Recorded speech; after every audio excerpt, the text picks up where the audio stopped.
Good morning.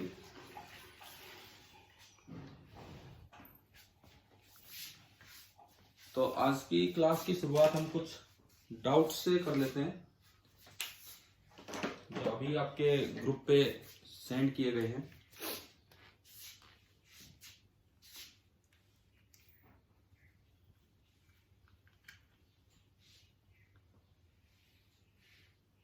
और भी किसी को कोई डाउट हो तो बता देना।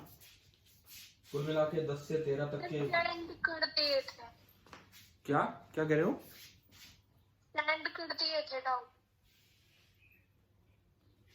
दोबारा बोलो, समझ ही नहीं आया।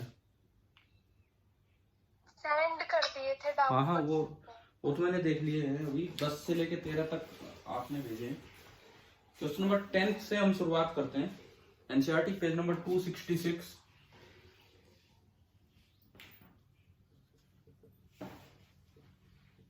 पेज नंबर 266 आपकी बुक में हो सकता है एक दो पेज इधर उधर हो, ये पुरानी बुक है। तो क्वेश्चन नंबर 7.10 एक्सरसाइजेज में 10th क्वेश्चन, यहां से हम शुरुआत कर रहे हैं। तो इसमें लिखता है radio can tune over the frequency range of portion of megawatt broadcast band 800 kilohertz से लेके 1200 किलोहर्ट्ज तक। ये कह रहा है कि एक रेडियो स्टेशन है जो कितने तक की ट्यूनिंग बना सकता है 800 किलोहर्ट्ज से लेके 1200 किलोहर्ट्ज फ्रीक्वेंसी पे वो रेजोनेंस करवा सकता है। ये आपको दिया गया है। ट्यूनिंग मतलब ये रेजोनेंस होना। If it's LC circuit has an effective inductance of 200 micro Henry, what must be the range of its variable capacitor. तो इसकी वेरिएबल कैपेसिटेंस की रेंज क्या होनी चाहिए? देखो, अगर आप इनके साथ रेजोनेंस करवाना चाहते हो, इन वैल्यूज के साथ आप रेजोनेंस करवाना चाहते हो, तो इसका ये मतलब है कि जो भी आपका सर्किट होगा उसमें कुछ इंडक्टेंस होगा और एक वेरिएबल कैपेसिटेंस होगा। जैसे हम चैनल चेंज करते हैं उस तरह से ये सिस्टम है।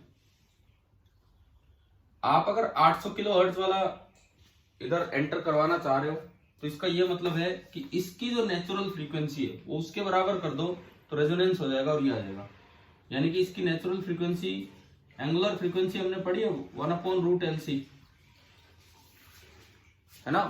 तो यहां से न्यू आ जाएगा ω/2π, यानी कि 1/2π इंटू 1/√LC।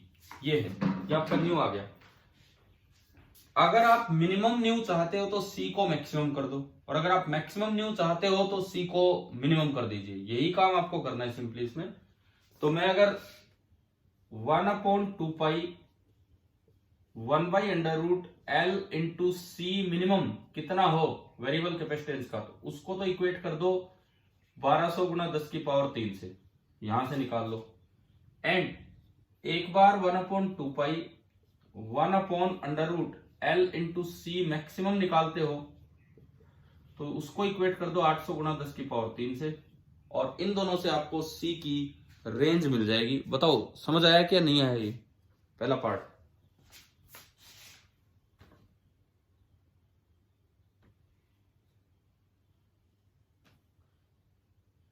हाँ भाई, क्लियर है सभी को?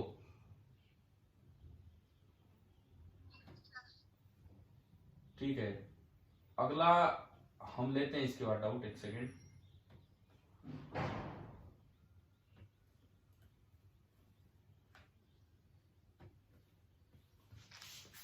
नेक्स्ट क्वेश्चन नंबर, इससे अगले पे चले।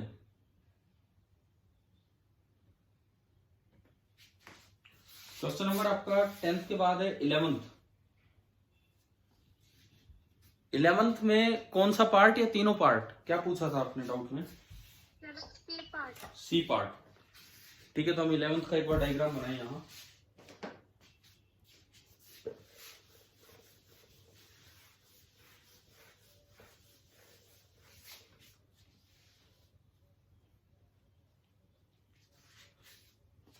क्वेश्चन नंबर 11th में कहता है कि figure shows a series LCR circuit connected to a variable frequency 230 volt source. AC source दिखा रखा है ये आपको डायग्राम दिया गया है, this is R, this is C, this is R, this is C and this is L. ये आपको दिखा रखा है और ये कोई सोर्स है और उसकी फ्रीक्वेंसी आपको ना आरएमएस वोल्टेज दिए 230 वोल्ट। सोर्स का मतलब है कि जो इसका वी आरएमएस होगा दैट विल बी 230 वोल्ट, ये दिया गया है। तो आपसे ये वैल्यूज भी दे रखी हैं। रेजिस्टेंस की वैल्यू है 40 ओम, कैपेसिटेंस की वैल्यू आपको दी है 80 माइक्रोफेराड एंड इंडक्टेंस की वैल्यू आपको दी है 5 हेनरी। ये है a part, determine the source frequency which drives the circuit into resonance. तो मैंने फटाफट तीनों ही लिख देता हूं। तो ए पार्ट का तो आंसर होगा 1/2 पाई 1/√LC, क्योंकि ओमेगा रेजोनेंट हमने पढ़ा है 1/√LC। ठीक है, फर्स्ट तो डायरेक्ट हो जाएगा। Second, obtain the impedance of the circuit and the amplitude of current at resonant frequency। देखो, जब रेजोनेंस होता है तो जो इम्पिडेंस डायग्राम है, वैसे तो अक्सर इम्पिडेंस डायग्राम ऐसा होता है, this is R, this is X which is equal to mod of XL minus XC and this is Z and this angle is some phi naught. लेकिन एट रेजोनेंस एक्सएल बराबर XC हो जाता है और उससे जो आपका एक्स है वो जीरो हो जाता है। एक्स अगर जीरो होगा तो फाई नोट भी जीरो होगा एंड जेड बराबर आर होगा। तो इन्होंने बी पार्ट में पूछा है कि obtain the impedance of the circuit and the amplitude of current eight resonant frequency. तो इंपीडेंस तो ये हो गया, जो आर है उसी के बराबर। आर आपका दे रखा है 40 ohm, this is the impedance. Current amplitude IM, that is VM by Z। VM 230 volt तो V RMS है, तो 230 इंटू √2 एंड डिवाइडेड बाई जो भी आपका R है 40। ये second. Third part, determine the RMS potential drop across the 3 elements of the circuit and show that the potential drop across the LC combination is 0 at resonant frequency. पिछली class में last में जो काम हुआ था कुछ इससे मिलता जुलता ही हुआ था, जब जनरेटर के बाद हम जो ये चीजें करने लगे थे। देखो, एक तो आरएमएस ड्रॉप सबके पास निकालना है। कैसे निकालें आरएमएस ड्रॉप? सबसे पहली बात, इसके पास तो होगा प्लस माइनस छोड़ो यार, ये तो इसी बार बार पलटेगा। मैं यहां लिखता हूं, ये आपका ए पार्ट हो गया था, मैं सी पार्ट यहां लिखता हूं। V RMS across resistor that will be equal to I RMS into R। I RMS होगा 230/40 ना। I RMS क्या होगा, ये जो आपने, बल्कि मैं डायरेक्ट आपको बताऊं, रेजोनेंस पे ये दोनों कैंसिल होने, तो आप इसको सीधा ही लिख सकते हो, दिस इज 230 वोल्ट। ये आपका 230 वोल्ट ही आएगा। अच्छा, अगर आप नहीं भी मानते हो, इसकी वैल्यूज पुट करते हो, आई आरएमएस होगा IM इंटू √2 और इंटू आर। इसकी वैल्यू फर्दर आप पुट करें तो IM वो बैठा है वहां पे, IM है 230 √2, आई आरएमएस होता है IM/√2 into R. I RMS की वैल्यू मैंने रखी 230/√2 इंटू 40 डिवाइडेड बाई √2 और आर है आपका 40। तो आप देखेंगे तो ये अपने आप 230 वोल्ट निकल के आ रहे हैं। यानी कि अगर आपने 220 वोल्ट अप्लाई कर रखा है तो at the time of resonance R के पास जो वोल्ट मीटर होगा वो 230 वोल्ट ही दिखाएगा। अब बात यह है कि एल और सी वाले क्या दिखाएंगे। मैंने 3 वोल्ट मीटर लगा रखे हैं, एक यहां, एक यहां, एक यहां। This is V1, V2, V3 और एक लास्ट जो लगाना है आपको इस सवाल को समझाने के लिए, वो लगाना है एल और सी के पास। This is V4। ये है, ये 4 की बात हो रही है। तो V1 की रीडिंग मेरे पास आ गई है, V1 की रीडिंग आ गई 230 वोल्ट। अब मैं बात करूं V2 की रीडिंग की, V2 की जो रीडिंग होगी, V2 की reading that will be equal to IRMS, क्या है V2 कैपेसिटर, तो IRMS into XC, IRMS into XC। IRMS आपका ये रहा, √2 से डिवाइड कर दो, IRMS आ गया 230/40, यानी कि 230/40, और XC निकाल लेंगे, XC निकाल लेंगे यहां से, बताओ ओमेगा ये इससे निकल जाएगा जो आपने न्यू निकाला था 1/√LC। यस ठीक है, ये आपका V2 आएगा। V3 भी ऐसे ही आ जाएगा, IRMS इंटू XL। IRMS तो ये रहा 230/40, और XL की जगह ओमेगा इंटू L, ओमेगा है 1/√LC, और इंटू L आपको दे रखा है। क्या ये 3 पार्ट हो गए, V1, V2, V3। अब उसमें एक और चीज आपसे पूछी है कि अगर आप L और C के क्रॉस कोई वोल्टमीटर लगाएं, किस तरह से इन्होंने लिखा है देखिए, ये इसमें लिखता है कि show that the potential drop across the LC combination is 0 at resonance. V4 की रीडिंग 0 आएगी, ये हम कैसे बताएं? लास्ट पार्ट में यहां करता हूं रीडिंग ऑफ V4। तो मैंने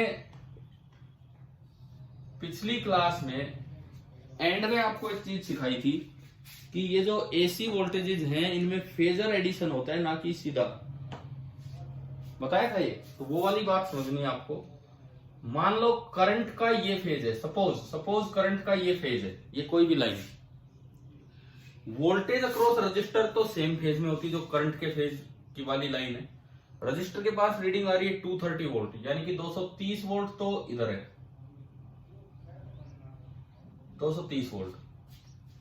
अच्छा, वोल्टेज अक्रॉस कैपेसिटर, ये आप ये निकालोगे, ये कुछ वैल्यू आएगी, ये V2। अब कैपेसिटर में करंट लीड करता है कि वोल्टेज लीड करती है? कैपेसिटर में कौन लीड करता है? करंट लीड करता है, तो वोल्टेज 90 डिग्री नीचे बनेगी, तो ये आपकी V2 की रीडिंग होगी, V2। और ऐसे ही इंडक्टर में वोल्टेज लीड करती है, तो वो V3 ऊपर बनाओगे। और अगर आप इन दोनों को सोल्व करोगे एट ओमेगा 1/√LC, तो V2 और V3 बराबर आएंगे, रेजोनेंस पे V2 और V3 बराबर आएंगे। अब ये कहता है कि आपने कॉम्बिनेशन लगाया L और C के क्रॉस, तो आपको ये नहीं देखना, आपको खाली ये दो देखने। तो ये दो अगर आप देखोगे, इसको हटाओ, इसकी कोई जरूरत नहीं है। अगर आप ये दो देखेंगे तो ये इक्वल एंड अपोजिट है, तो कैंसिल आउट हो जाएंगे, यानी कि reading of V4 phasor addition से कितनी बचेगी? 0, क्योंकि जब दो वेक्टर अपोजिट डायरेक्शन में होते हैं इक्वल मैग्नीट्यूड के, तो वो कैंसिल आउट हो जाते हैं। बताओ भाई, ये वाला क्वेश्चन आ गया समझ?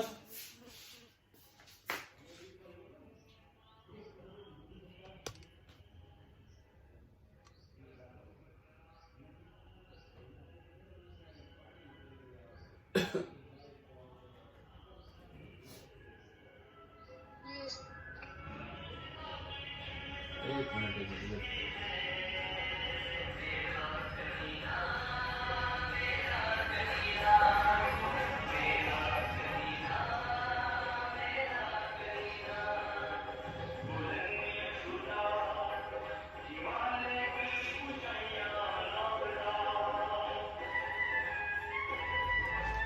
चलिए अगला सवाल, 11th के बाद 12th, question number 12।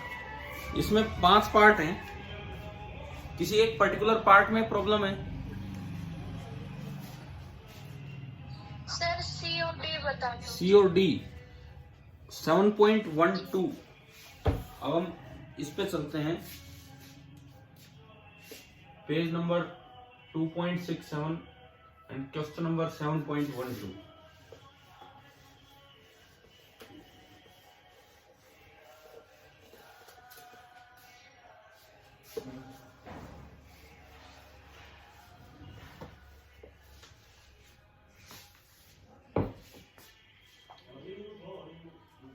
An LC circuit contains a 20 millihenry inductor and a 50 microfarad capacitor. With an initial charge of 10 milli coulomb.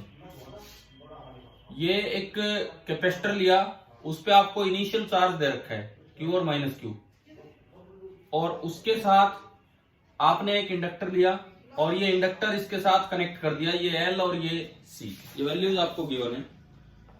Resistance of the circuit is negligible, let the instant t equal to 0 पे आपने circuit close किया है। यहाँ capacitor से शुरुआत हो रही है। C part, at what time is the energy stored completely electrical stored in the capacitor and completely magnetic stored in the inductor. देखो ये क्या होता है इसमें, सुनिए। t इक्वल टू 0 पे सारी एनर्जी कैपेसिटर में, इंडक्टर में कुछ नहीं है। अब ये ना चार्ज ऑसिलेट करने लगता है। पहले ये बताओ, ये क्वेश्चन अच्छा क्वेश्चन है कि आपने LC ऑसिलेशन सर्किट पढ़ लिया है कि नहीं? केवल LC, प्योर LC। Yes. अगर उसमें डाउट हो तो मैं वो बताऊं, क्योंकि ये प्योरली बेस्ड है LC पे।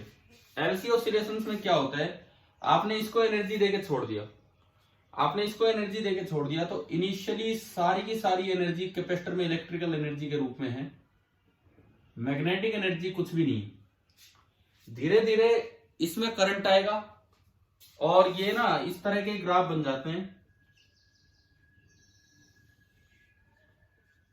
विद टाइम अगर आप एनर्जी की बात करें, शुरू में सारी एनर्जी इलेक्ट्रिकल है, शुरू में सारी की सारी एनर्जी आपकी इलेक्ट्रिकल है। धीरे धीरे एनर्जी कम होती है, ये मैग्नेटिक बनती है। जब ये एनर्जी 0 होती है तो ये वाली एनर्जी बढ़ के मैग्नेटिक हो जाती है, यानी कि अब इंडक्टर में मैक्सिमम करंट जा रहा होगा और कैपेसिटर के पास कोई वोल्टेज नहीं बची है, ये है। अब एनर्जी नेगेटिव होती नहीं है तो ये वाला ग्राफ ऊपर ही उठ के आ जाता है इस तरह से, यूं। और ये जो ग्राफ है ये इसके साथ साथ यूं चलता रहता है। ये तो आपकी कौन सी एनर्जी चल रही है, U इन मैग्नेटिक फील्ड। और ये जो मैं रेड कलर की बना रहा हूं ये कौन सी चल रही है, U इन इलेक्ट्रिक फील्ड, जो कैपेसिटर में है। ये t बराबर 0 टाइम है। और ये जो मैक्सिमम एनर्जी है, मैक्सिमम जो कैपेसिटर में होती है, इंडक्टर में, वो फिक्स है। जो इनिशियल चार्ज दे रखा आपने Q²/2C, कोई रेजिस्टेंस है नहीं तो एनर्जी लॉस होगा नहीं, तो यही एनर्जी इधर से उधर घूमती चलेगी। अच्छा, अगर आप चार्ज के ऑसिलेशन दिखाओ या करंट के ऑसिलेशन दिखाओ, वो भी इनके अकॉर्डिंग ही चलते हैं। चार्ज शुरू में मैक्सिमम था,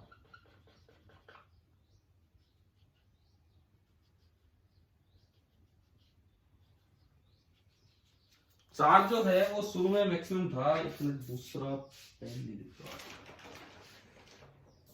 चार्ज को थोड़ी देर के लिए मैं ग्रीन कलर से दिखा रहा हूं। ये मैक्सिमम से 0 हुआ, फिर अपोजिट प्लेट पे पॉजिटिव हो गया और दूसरे पे नेगेटिव, और फिर ये ऐसे हुआ एंड फिर ये यहां पे हुआ।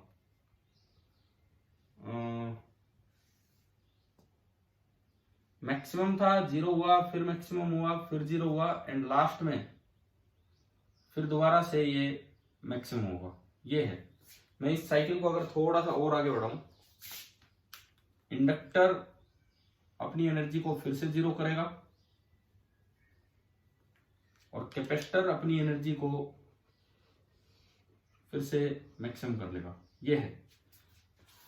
देखो ये जो मैंने दिखाया है, this is the oscillating charge. अब आप एक चीज समझो, कैपेसिटर की एनर्जी चार्ज पे डिपेंड करेगी। तो जब चार्ज मैक्सिमम है तो कैपेसिटर में रेड कलर से जो दिखाया मैंने एनर्जी मैक्सिमम, चार्ज 0 तो एनर्जी 0, अपोजिट प्लेट पे गया लेकिन मैक्सिमम तो एनर्जी फिर से मैक्सिमम। इंडक्टर की एनर्जी करंट पे डिपेंड करेगी। अगर आप करंट के हिसाब से चलते हैं तो I जो है वो इस तरह से चलेगा। ये आपका ग्राफ है करंट वाला। हमें पता है कि इस सर्किट की जो नेचुरल फ्रीक्वेंसी होती है ऑसिलेशन की, करंट की या चार्ज की, वो होती है 1/√LC। तभी एक फोर्स्ड ड्राइवन ऑसिलेशन में इतनी फ्रीक्वेंसी बाहर से सोर्स की देने पे रेजोनेंस होता है। ये इसकी नेचुरल फ्रीक्वेंसी होती है। इस फ्रीक्वेंसी से आप टाइम पीरियड निकाल लोगे। ये फ्री डैम्प्ड ऑसिलेशंस है जो आपको उस दिन पहचानना सिखाया था। तो ये आपका कंप्लीट टाइम हो गया t। अब देखिए, अब सवाल क्या है वो देखते हैं। क्वेश्चन नंबर इसका C part, at what time is the energy stored completely electrical and completely magnetic. एक बार पूछ रहा है कंप्लीटली इलेक्ट्रिकल कब है और एक बार पूछ रहा है कि कंप्लीटली मैग्नेटिक कब है। इलेक्ट्रिकल इसमें देख के बताओ कि जीरो टाइम पे इलेक्ट्रिकल है कि मैग्नेटिक है। ग्राफ में देख के बताओ जीरो टाइम पे इलेक्ट्रिकल है कि मैग्नेटिक, कैसी है? अरे जीरो टाइम पे कैसी एनर्जी है टोटल? इलेक्ट्रिकल। दोबारा कंप्लीट इलेक्ट्रिकल यहां हुई है T/2 टाइम पे, फिर कंप्लीट इलेक्ट्रिकल होगी T टाइम पे। क्या ये समझ आ रहा है? T हम वहां से निकाल ही लेंगे 1/ν करके, ठीक है। ये वाला पार्ट हो गया सी का। अच्छा, कंप्लीटली मैग्नेटिक, वो भी इसी डायग्राम को देख के बताओ। कंप्लीटली मैग्नेटिक इस वक्त है कंप्लीटली मैग्नेटिक T/4, फिर इस वक्त है कंप्लीटली मैग्नेटिक, कितना हो गया 3T/4। समझ गए हो? अभी ग्राफ से आंसर आ रहे हैं कि नहीं बताओ?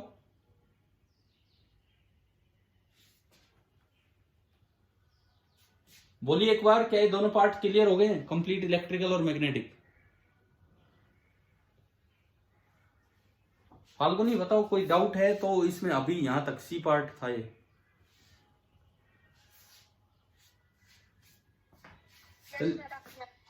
आ गया, चलिए डी पार्ट। डी पार्ट में क्या कहता है? Eight what time is the total energy shared equally between the inductor and the capacitor. ये कहता है इंडक्टर और कैपेसिटर के बीच में ये इक्वल एनर्जी कब होगी। वैसे तो देखो ये जीरो टाइम है, T/4 टाइम है, ये इसके बिल्कुल बीच का टाइम होता है जब दोनों की दोनों एनर्जी इक्वल होती है। और यानी कि ये टाइम क्या मिलेगा T/8, ये है यहाँ पे, जब दोनों की दोनों एनर्जीज इक्वल होंगी। दोनों एनर्जी इक्वल होने का मतलब है UE is equal to UB, यानी कि उस वक्त चार्ज ऐसा हो कि जो करंट है वो इससे इस तरह से रिलेट हो रहा हो कि Q²/2C बराबर हो जाए 12LI²। ठीक है। दूसरी बात, आधी आधी है तो इन दोनों की वैल्यूज हो हाफ ऑफ टोटल एनर्जी। और टोटल एनर्जी कितनी थी जो इनिशियली दी थी आपने, जो अनडैम्प्ड एनर्जी चलेगी, हाफ ऑफ Q²/2C। उस इंस्टेंट पे चार्ज की value Q is a function of time, current is also function of time, इस तरह से वैल्यूज एडजस्ट होंगी। तो ये तो सवाल था। अब अगर ये वैल्यू देखी जाए तो कितनी होंगी, बिल्कुल बीच का, इनका बीच का पार्ट ले लो T/8, इनका बीच का पार्ट कितना बनेगा T/8 T/8 T/8 3T/8। तो ये वो टाइम्स है जहां पे एनर्जी का इक्वल रीडिस्ट्रीब्यूशन होगा इलेक्ट्रिकल और मैग्नेटिक के रूप में। बताओ क्या ये 12th हो गया? समझ आ गया? ठीक है, इससे आगे हम बढ़ते हैं अभी।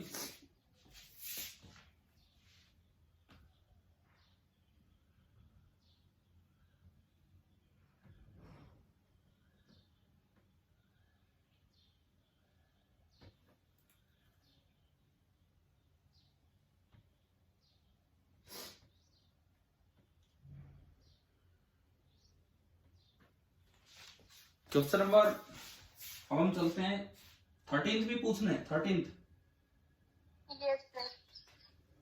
ठीक है, 13th सुनिए। A coil of inductance 0.5 Henry and resistance 100 ohm is connected to 240 volt 50 hertz supply. LR circuit है। What is the maximum current in the coil and what is the time lag between the voltage maximum and the current maximum? LR circuit, एक second अभी बनाते हैं।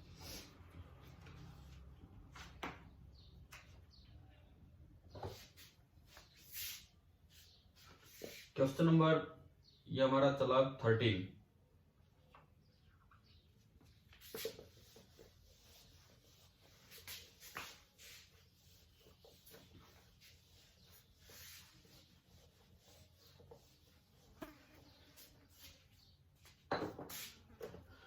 इसमें कहता है कि एक LR सर्किट आप बनाओ। एक कोयल है जिसकी इंडक्टेंस भी दी है और जिसका रेजिस्टेंस भी दिया है। और ये कोई एक एसी सोर्स आपको दे दिया। इस तरह का सर्किट आपने बनाया। इसमें लिखता है 13th में 240 वोल्ट 50 हर्ट्ज की सप्लाई है, आरएमएस वैल्यू है 240 वोल्ट एंड फ्रीक्वेंसी है 50 हर्ट्ज, ये आपकी सप्लाई है। अच्छा, जो इंडक्टेंस दिया है that is 0.5 henry and resistance is 100 ohm. 0.5 henry and resistance is 100 ohm. ये है first part. What is the maximum current in the coil? पहले तो बनाओ इसका इंपीडेंस डायग्राम। ये आर, ये एक्सएल जो होगा ओमेगा इंटू एल, और ये आपका जेड, और ये एंगल फाई नोट। एक्सएल की value omega into L, omega यहां से निकलेगा 2 पाई इंटू न्यू। तो पहले तो हम जेड निकाल लेंगे, under root R square plus XL का स्क्वायर, ये ओम में आएगा। अच्छा, 240 वोल्ट आरएमएस वैल्यू है, तो पीक वैल्यू होगी 240 इंटू रूट 2, तो आई मैक्सिमम हो जाएगा we maximum divided by Z. ये जो भी जेड आप पुट करेंगे उससे सोल्व हो जाएगा। बताओ ये क्या फर्स्ट पार्ट हो गया है? क्या समझ आ गया first part?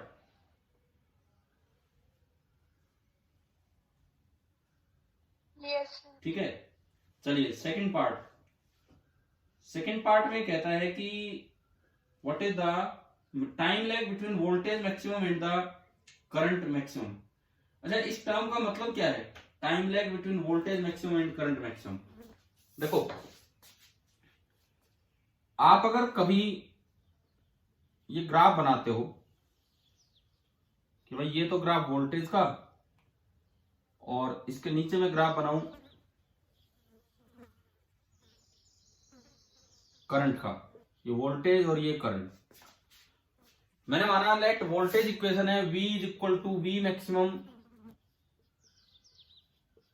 Sign omega t. ये हमने माना कि वोल्टेज की ये इक्वेशन है, V equal to V max sine omega t, ये आपकी इक्वेशन है। तो जो वोल्टेज का ग्राफ बनेगा वो तो ये बनेगा, इस तरह का जाना है वोल्टेज मैक्सिमम। इस समय ये वोल्टेज मैक्सिमम पे हुआ। अच्छा, करंट का आपने प्लस फाई नोट मान लिया, मान लो, या माइनस फाई नोट मान लो, क्योंकि इंडक्टेंस से करंट थोड़ा लैग करेगा। तो I is equal to I M sine omega t minus phi naught. Phi naught तो यहां से आ ही जाएगा जो भी है, तो करंट थोड़ा पीछे चलेगा। करंट थोड़ा पीछे चलने का मतलब है कि करंट का मैक्सिमम कुछ देर बाद आएगा।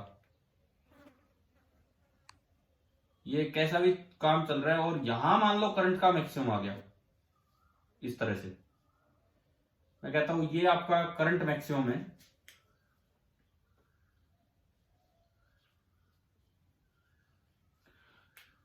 तो ये टाइम लैग का मतलब है कि अगर ये टाइम T1 था, ये टाइम T2 था, तो ये T1 T2 के गैप आपको बताना है कि T1 T2 माइनस T1 कितना होगा। पहले तो ये बताओ टाइम लैग का मतलब आ गया समझ? हाँ जी बोलिए, है ना? टाइम लैग का मतलब तो हमें क्लियर है। अब इसको निकाले कैसे हम? देखिए, अगर हमें पता है करंट और वोल्टेज में फेज डिफरेंस कितने का है, फाई नोट का, फाई नोट। तो सुनिए, अगर phase difference between V and I is 2 pi,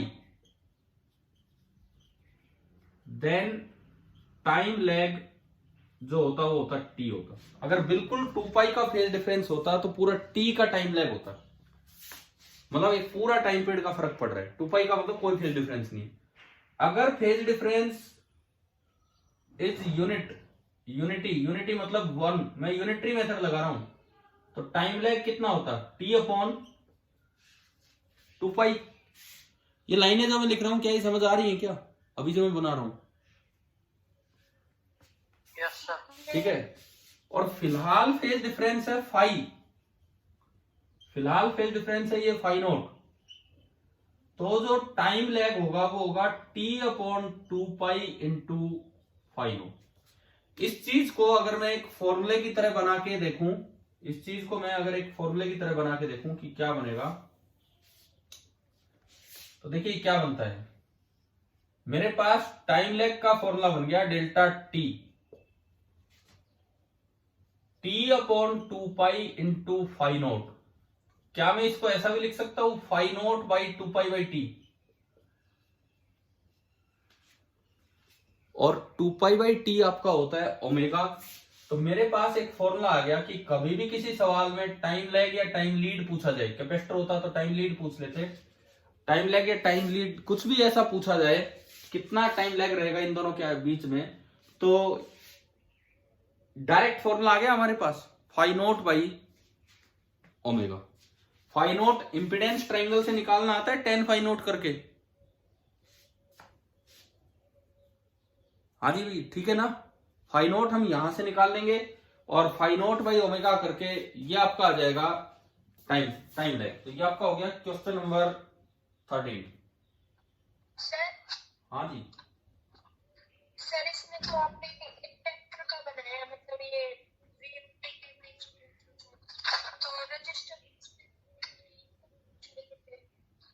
resistance भी तो है, मतलब क्या कह रहे हो। रेजिस्टेंस में तो वीओटी एक साथ चलेगी ना, वोल्टेज और टाइम। एक बार दोबारा बोलो, आवाज ही नहीं, कोई रोल नहीं होगा क्या? दोबारा से एक बार बोलिए क्योंकि आवाज ही नहीं आ रही है, बहुत कम आ रही है आपकी। टाइम का, टाइम गैप का, तो ये वोल्टेज और टाइम का तो इंडक्टर के लिए बनाया है, इंडक्टेंस के लिए नहीं बनाया, तो है ना इसमें। इंडक्टेंस के लिए नहीं बनाया, ये सर्किट का करंट है।